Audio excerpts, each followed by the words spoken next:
Ya Rasulullah. Naray Hadari. Ya Ali. Muhammad wa Ali Muhammad baland salawat. Allahumma salli ala Muhammad wa ali Muhammad. أعوذ بالله من الشيطان الرجيم بسم الله الرحمن الرحيم الحمد لله أوله بلا أول كان قبله وآخره بلا آخر يكون بعده الذي قصرت عن رؤيته أبصار الناظرين وأجزت عن ناته أوهام الواصفين ثم الصلاة والسلام على سيدنا ونبينا حبيبنا وطبيب نفوسنا أشرف الأنبياء والمرسلين بالقاسم محمد اللهم صل على محمد وعليه الطيبين الطاهرين المعصومين المظلومين سيما بقية الله العظم بقية الله خير لكم إن كنتم مؤمنين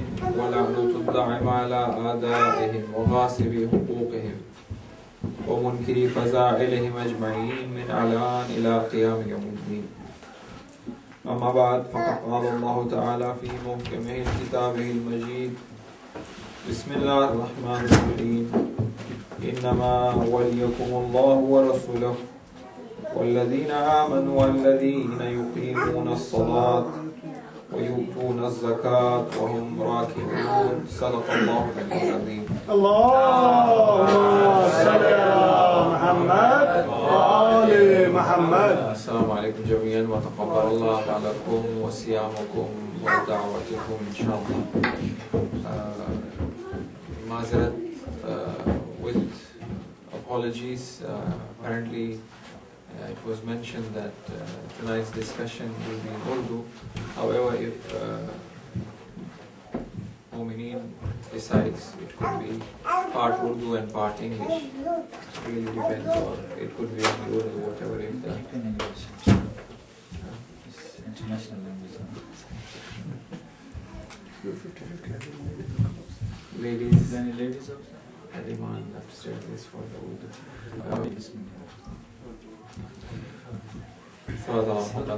Allahumma salli ala Muhammad wa ali Muhammad. We'll begin with English and eventually, inshallah, I'll mention in Urdu as well in the end.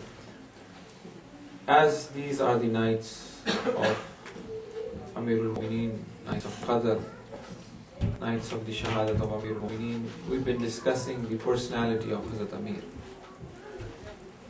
And the verse which I have recited is from Surah Ma'idah, and Surah Ma'idah is one of the beautiful surahs which have a lot of verses which indicates the azamat, the greatness of the maqam of Ahlul Bayt alayhim salam. Discussion of the verse of wilayat is not from the point of view that to prove that Ali is the wali and to get into polemics. However, to focus upon the importance of wilayat and what wilayat is and who will be able to be considered as wali. What are the criteria of a wali? And how important is the role of a wali?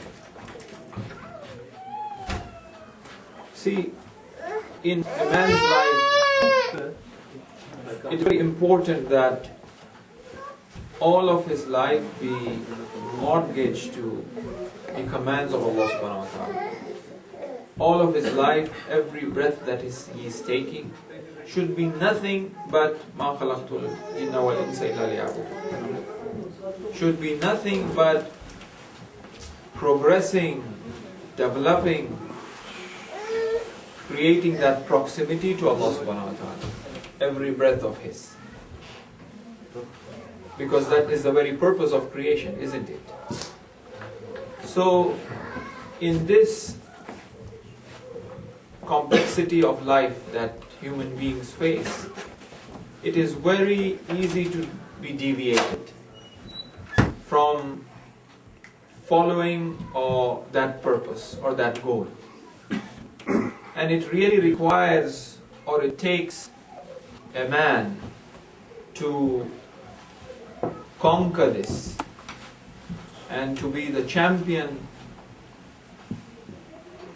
of his acts, where his life becomes 100% or it lives with the 100% command of Allah subhanahu wa ta'ala.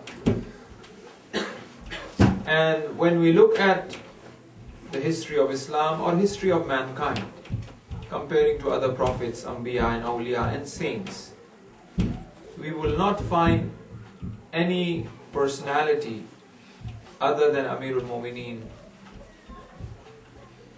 fulfilling or being the champion of this phenomenon.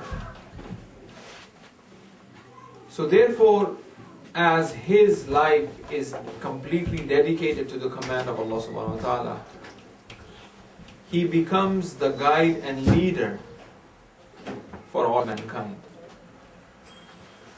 He becomes that nukta or that point of apex of a triangle, which will have another triangle on top of it, the center point, where he takes the creation towards Allah subhanahu wa ta'ala, imagining two triangles opposite to each other. And indeed, no wonder people have said, there are riwayat, and very beautifully they have mentioned these things in the poetry as well, that the symbolism of that nukta, of that point, which is under the ba, is considered to be Amirul Mu'mineen. So without that nukta, without that point, it is impossible for mankind to communicate with Allah subhanahu wa ta'ala, to be in connection with God. So that nukta is very much required and needed for human beings to supplicate to Allah, to communicate to Allah, to be in connection with Allah subhanahu wa ta'ala. And that has been symbolized as Amirul Mu'mineen. So he is that point, he is that nukta. Whether you want to say that yes, he symbolized a nukta of that under the ba, or if you want to say that that is the point where he takes the creation towards God. Why does he do that? Keeping aside all of the ayat and riwayat, while looking at his life as a historian, without being influenced by our Shiaism, without being influenced from love that we have, emotionality that we have, just looking at from a very cold historical perspective, say that this man was godly, that this man was divine. Therefore his words, his actions, the knowledge that he utilized to communicate to God is the perfect methodology, and it is something that we should. And when we look at the history after Amirul Mu'mineen, and for those who have followed that methodology of Amirul Mu'mineen, they also have become like Amirul Mu'mineen. So this once again proves the point that yes, the methodology that he has left behind, the legacy that he has left behind, indeed is a reality, is a truth. And that is the way to communicate with God. So for example, now we are looking at it from a very uninfluential perspective. This very verse of the Quran, إِنَّمَا وَلِيُّكُمُ اللَّهُ.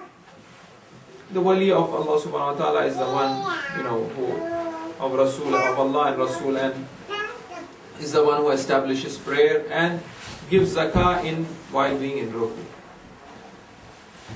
Regardless of the interpretation of that, he was in the presence of Lord, and there's this faqir, there's this individual beggar who comes at the mosque and asks,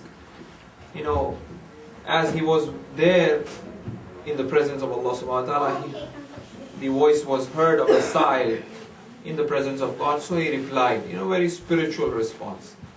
Taking aside all of this, just taking out on a simplistic humanitarian basis, an interpretation of something that is outward and zahir, that a person comes, I'm praying, and he asks for something, and I just listened to him, I said, okay, take it. I mean, this itself is amazing.